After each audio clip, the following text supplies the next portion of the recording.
বাংলাদেশের এমপিওভুক্ত বেসরকারি শিক্ষকরা বেশ কষ্টে জীবনযাপন করছেন, এমন একটি প্রতিবেদন আমরা বেশ কিছুদিন থেকে দেখছি।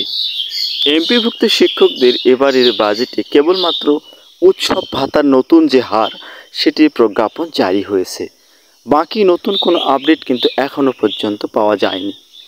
এমপিওভুক্ত শিক্ষকদের বাড়ি ভাড়ার যে ব্যাপার, সেটা কিন্তু সরকার অনেক আগেই বলেছিল 1000 টাকা থেকে বৃদ্ধি করে 2000 টাকা করতে চাচ্ছে, এবং সেই আলোচনাটি কিন্তু ওখানেই থেমে আছে। এত বিপুল পরিমাণ শিক্ষকের বাড়ি ভাড়া পার্সেন্ট আকারে দিতে গেলে সরকারের অনেক অর্থের প্রয়োজন। তাই এ ধরনের সিদ্ধান্ত নিতে সরকার অনেক চিন্তাভাবনা করছে।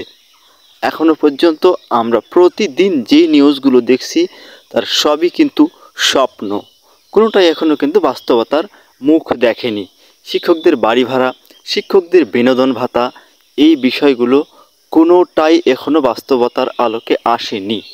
বাজেট হয়েছে, বাজেটের বিভিন্ন দিক নিয়ে পর্যালোচনা হবে, একাধিক মিটিং হবে, তারপরে এমপিভুক্ত শিক্ষকদের কপালে কী আছে তা নির্ধারিত হবে, যা এখনও পর্যন্ত স্পষ্ট নয়। তাই এখনই এমপিভুক্ত শিক্ষকদের কূটনৈতিক তৎপরতা বৃদ্ধি করা প্রয়োজন, এবং আমি মনে করি অবশ্যই বাড়ি ভাড়াটি পার্সেন্ট আকারে আদায় করা খুব বেশি জরুরি। বাড়ি ভাড়াটি আদায় করা গেলেই জাতীয়করণের পথ অর্ধেক উন্মুক্ত হয়ে যাবে বলে আমি মনে করি। ধন্যবাদ।